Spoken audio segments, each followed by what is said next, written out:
Learning Module in Understanding the Self. Module 3. Lesson, Unpacking the Self, the Material Self. The topic for this lesson, number 1, the material self, and number 2, shaping the way we see ourselves. The role of consumer culture on our sense of self and identity. Okay, let's proceed. Concept. We are living in the world of sale and shopping spree.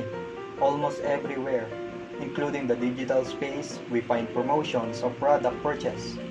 Product advertisements are suggestive of making us feel better or look good. What makes us want to have those products are connected with who we are. What we want to have and already possess are related to ourselves. Sabi ni Bell 1988, we regard our possessions as part of ourselves. We are what we have and what we possess. Ang sinasabi dito ni Bell 1988 ay, our possessions represent our extended self. They provide a sense of past and tell us who we are, where we have come from, and perhaps where we are going. Possessions allow us to understand and to express our self-identity. For the elderly, possessions are also important repositories of memories of one's self-identity in the past, especially when the opportunities for the external validation of self are limited. Okay. Material self, primarily about our bodies, clothes, immediate family, and home. Material self are exactly what they sound like. They are physical possessions that we acquire, usually by purchasing them. Material things can mean anything from houses and cars to books, clothes, shoes, handbags, electronic equipments, and gadgets. Okay, immediate family. Immediate family includes parents, siblings, spouse, and children. We are deeply affected by these things because we put so much investment of ourselves to them. Body, the innermost part of our material self. We are directly attached to it and we can't live without it. We strive hard to make sure that this body functions well and good. We also have preferential attachment to certain parts because of its value to us. Also, you perceive certain body parts as more private or intimately yours as compared to the others. Any ailments or disorder directly affects us. Some people, like celebrities, invest in insurances for certain body parts. Clothes. Anytime we bring an object into the surface of our body, we invest that object into the consciousness of our personal existence and make it a part of us. Our clothes affect our attitude and behavior. It is a form of self-expression. We wear clothes that reflect us. An individual's style of dressing plays an important role in enhancing his or her personality. It is rightly said that a man is known by his dress and address. An individual's dressing sense speaks volumes of his character and personality. Clothes reflect who you are, how you feel at the moment, and sometimes even what you want to achieve in life. Your dressing sense reflects your personality, character, mood, style, and what actually you are as an individual. Family. Our parents and siblings hold an important part of ourselves. What they do or become affects us. When an immediate family member dies, a part of us dies too. When their lives are in success, we feel their victories as well. In their failures, we are also put to shame. We think of our family as a replica of ourselves. We all know that our family is our foundation of life. Our family is the one who are with us ever since birth. They are the ones who took care of us while we still couldn't do it by ourselves and taught us our first steps as we grow up. This is where we first experience unconditional love, for we are connected to our family by having the same blood. Our family's shame will also be our shame as well, as their glory will also be our glory. The family influences us and affects us on how we become as we grow up, since we learn things from them that we will bring as we develop as a person. Home. It is our earliest nest of selfhood. Our experiences in life are sometimes recorded and marked in our home. The home is an extension of ourself. We directly connect ourselves to it. The identification of the self to things started in our infancy stage. As we grow older, putting importance on our material possessions decreases. We value more things like happiness, significant events, accomplishments, and people in our lives. Home is where we are supposed to feel relaxed, experience tranquility, and where we feel loved. It is our safe place wherein we learn many things that help us develop as a person. Home is where we experience all of our childhood memories and where we first learn things and experience our childhood. We feel calmness and peace, safeness and secured when we are in our homes. Home also influences on how we become who we are as we grow up because home is the first place where we live and where we learn.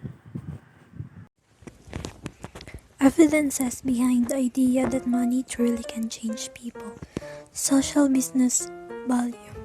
By recognizing a task's social value, a person sees it as a worthy investment of time and part of his or her social duty, and she is usually happy to help out. When money is offered as the motivation, however, people then start thinking less of the social aspect and more about the business value. Kapag nakikita ng isang taong kahalagahan ng gawain, kusa o masaya tayong tumutulong dito nang walang kapalit. Subalit kung sa isang sitwasyon na kung gagawin ito ng may kapalit o kabayaran na pera ko, hindi natin natutuon sa gawain o ginagawa natin sapagkat ang nasa isip natin ay yung pera na ating makukuha. Self-sufficiency and service.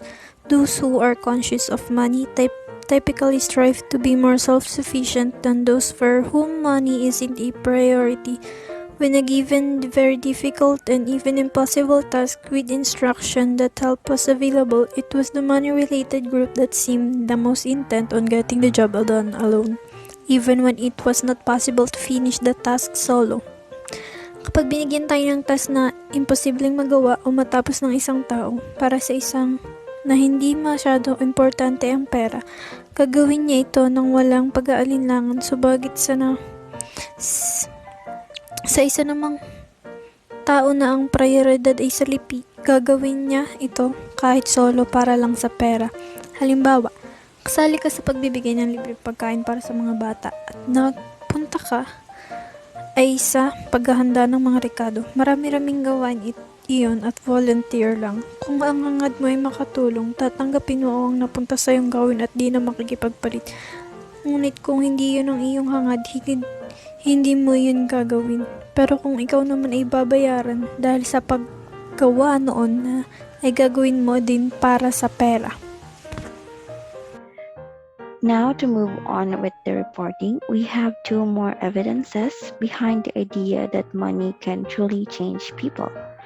So first we have the self-view, in which it states that the amount one earns could have an effect on how he or she views both himself, herself, and others.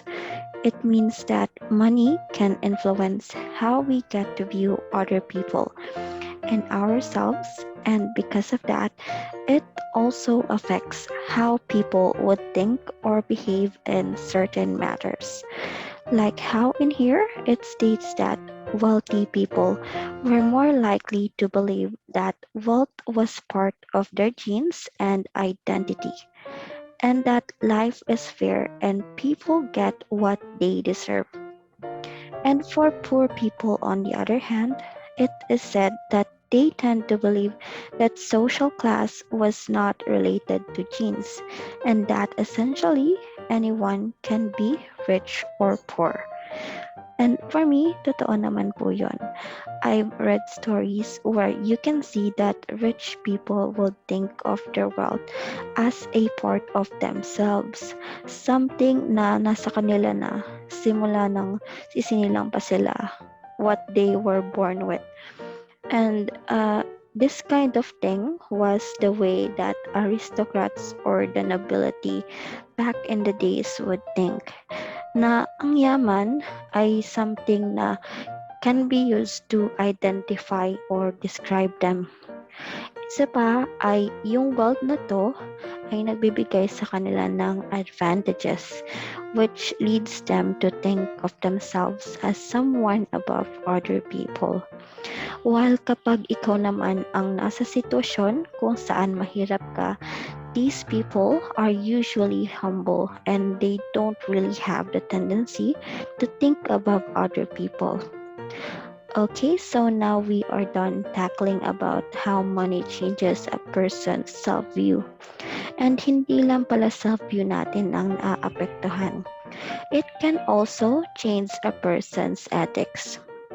So for ethics, sinasabi dito na those who perceive themselves to be in a higher class were the most likely to engage in unethical behavior, particularly when a symbol of wealth was introduced, such as cutting off a pedestrian when in a luxury car, for example. So, what this means is that rich people or privileged people are more likely may have the tendency to behave unethically. Pag sinabi nating unethical, ito ay yung simply not doing what is right. Katulad ng halimbawa, nagsinungaling ka sa parents mo or nagnakaw ka ng pera, things like that. So kapag daw mataas ang standing mo or mayaman ka, you are more likely to disregard ethics. And sa example given, it was actually mentioned in a video na pinanood ko po, asking the question, does money make you mean? And they conducted studies, one of which is that they observed which kind of cars were more or less likely break the law. So, ang ginawa is may nilagay silang tao na magpo-pose as a pedestrian or taong tatawid. And in the place that they conducted it, it is a law that when drivers see a pedestrian walking in the pedestrian lane, they should stop and let them cross. And under observation, people driving the more pricey or luxury cars are the ones who didn't really care, and kahit natawid pa yung tao, they still drove the car over. While those that didn't have luxury cars never broke the law. Another observation na ginawa is on helping behavior. Kung sino ba ang most likely na magbigay ng tulong sa iba. So, ang ginawa nila ay nagbigay sila ng $10 each sa rich person and sa poor person.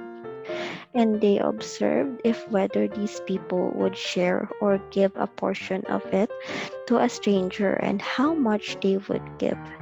At the end of the study, nalaman nila na ang mga poor people were the ones more inclined to give a share towards a stranger, in offering much more than what the rich people gave. So, with these studies, what did they find out? In the words of Paul Biff, as a person's level of wealth increase, their feelings of compassion and empathy go down, and their feelings of entitlement, of deservingness, and their ideology of self-interest increases, which introduces us to the idea of self-interest maximization, which suggests that those who have the most money or occupy higher classes are more likely to take a what's in it for me attitude. They actively work towards the most benefit for themselves, meaning that for wealthier people, or as a person gains more wealth, They now tend to act based sa kung saan sila magkakaroon ng most benefit. Dito nakatuon ang atensyon nila towards their self-interest that before doing something, iisipin mo muna kung bakit ko ba gagawin yun? May makukuha ba ako dyan kapag ginawa ko? So that's the idea behind self-interest maximization. And moving on, for the remaining evidence, we have Christian Rovi Natividad to report about addiction. Addiction. Many addiction begins because a person get a positive response from a certain type of behavior, whether it is a happy feeling that one gets from shopping or a thrill that comes from gambling. Actively seeking out that behavior again and again for the same outcome can trigger an addiction. As stated earlier, addiction in shopping gives us the satisfaction in owning a product, which is common when a person have the ability to spend their money. People that are suffering from uncontrollable impulsive shopping behavior have spent most of their money in buying the material things that they view necessary for their lifestyle. Either they could use it to show to other people or make a collection of it, even though it is unnecessarily since they can't use them all. The excitement that this certain activity is we tend to forget to buy other things and only focus on one thing, which is buying the same thing repeatedly or collecting it. Behavioral or process addiction refers to a compulsive behavior not motivated by dependency on addictive substance but rather by a process that leads to a seemingly positive outcome. Behavioral process addiction is experienced not because of a materials but some sort of a mental triggering reward system. This type of addiction is natural for a person to be addicted once they tried it out. Behavioral or process addiction can include sex, gambling, internet, video games, plastic surgery, and thrill-seeking activities. This can lead to a negative consequences that is hard to manage since the one sub wait, this is hard to manage since the mind of one sub can be overwhelmed by how much pleasure and satisfaction this certain behavior can give. After experiencing elevated mood, gain certainly guilt or a sense of shame once this behavior ends. Ang example naman para dito ay yung online sabong na kinagigiliwan ng mga kalalakihan pati na rin ng ibang kababaihan. Sa unang beses mong manalo dito o kaya mag-try dito, pwede kang matukso para pa maglaro ulit dahil na nga pwede kang manalo dito ng malaking pera at may chance rin namang matalo ka. Nagiging addicted to dahil na nga hindi mapipigilan ng isang tao ang kanyang sarili na gusto yung magkapera. Tsaka excitement na rin na nararamdaman nila pag nakikilahok sila dahil na nga tinatayaan nila ang mga kanilang gustong manalong manok. The next reporter will be Miss Amariel Perillo.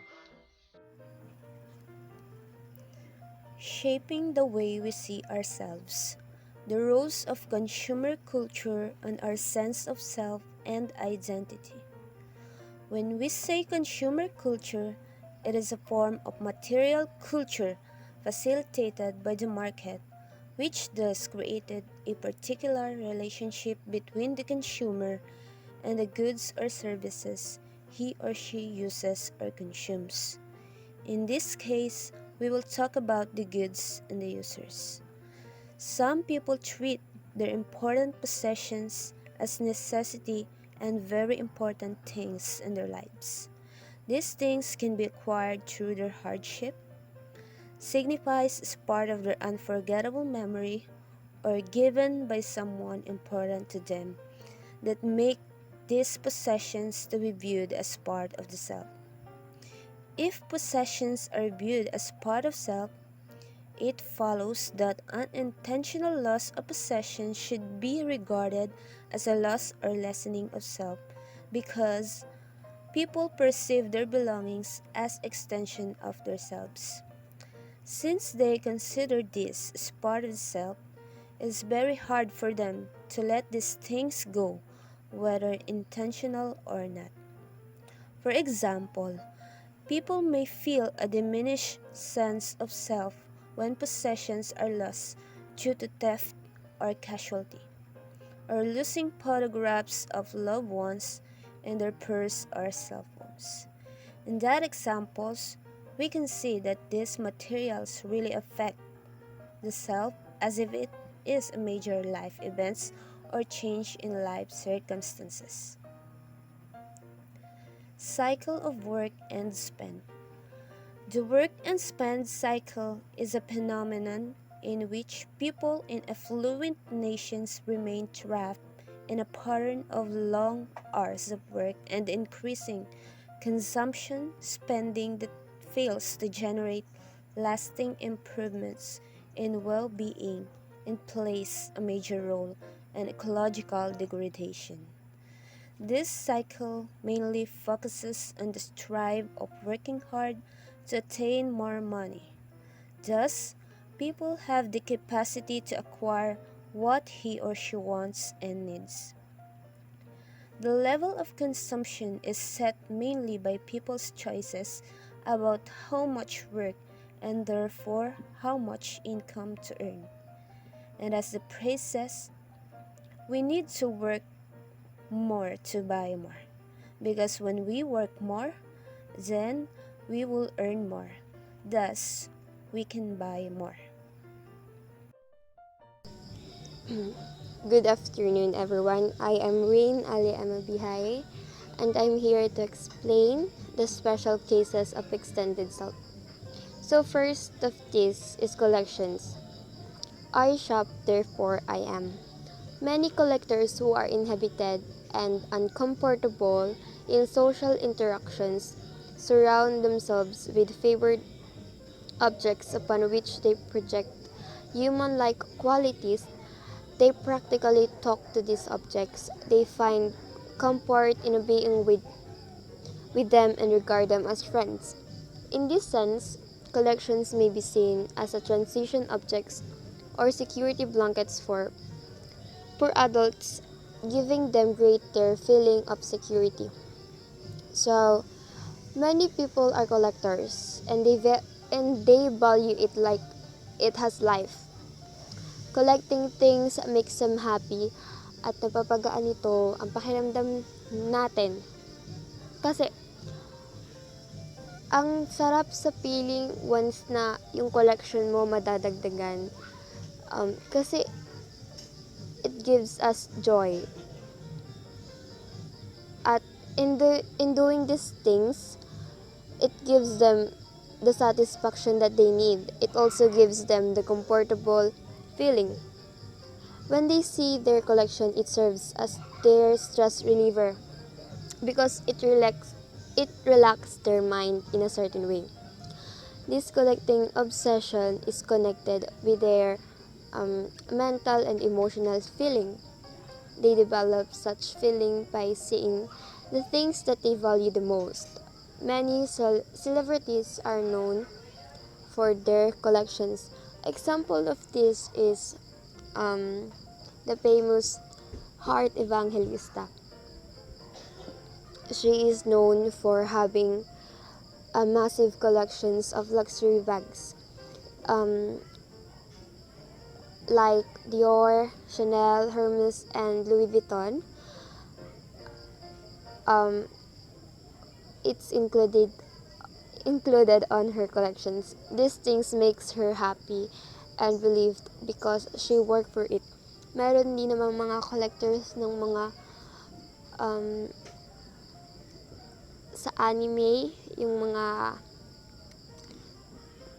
anong tawag, ah, mga posters, mga blanket na may mukha ng mga in- favorites nila, and yun nga, yung mga K-pop merchandise, ganon. And second part is the pets. Pets are regarded commonly as representative of self, and studies show that we attempt to infer characteristics of people from their pets. Pets are also regarded as family members, and in some cases, the death of the pet is similar to a loss of home or a limb. So, um, pets are like our other half and a family member. They provide love and affection that we cannot get on other things. They give positive energy and help their owners to conquer their anxiety. Example of this is the cat. Sabi nila na ang mga pusa hindi aalis sa tabi mo hanggat nararamdaman nila na may problema ka or malungkot ka. And they are such good stress reliever. Many are having pets because they are the best companion, and they are just there beside you, even though wala silang ginagawa. They still makes us happy and relieved by just looking at them.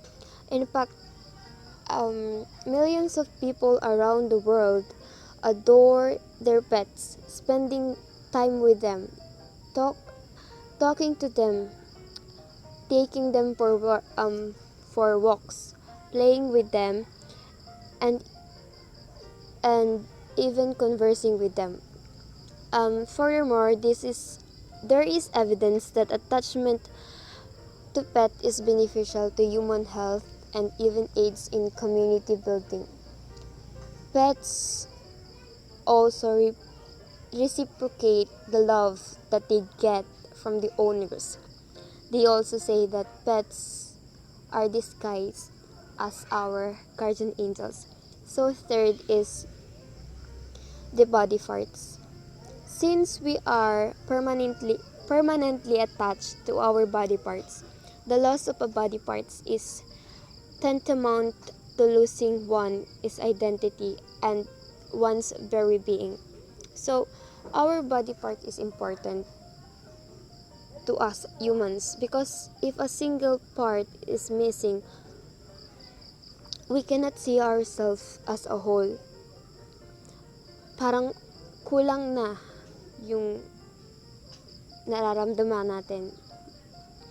And it reflects to us that there is something missing physically and within us. So, having complete body parts gives us a strong self-confidence.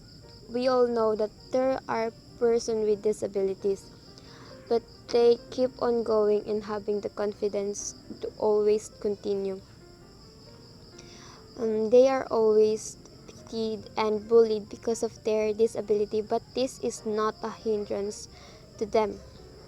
Hindi nakakahadlang ang kapansanan nila para gawin yung mga bagay na gusto nila. And we can see that there are many talented PWDs. Example of this is Mr. Ronald Del Rio. He's a broadcast journalist. He is also blind, a radio journalist for almost a decade now. He is the first to become known in 1996 because of his radio program, the Good Morning Southern Luzon, a voice of a reason and awareness. He discussed national issues as well as issues that of that the community of PWDs in the Philippines faced, striving to be a voice for the unheard PWDs in the Philippines, and Ronald pushed for accessible service not only in his area but in the rest of the country. Even though there is a missing part on him, that doesn't hinder him to continue. So, yun lang. Thank you.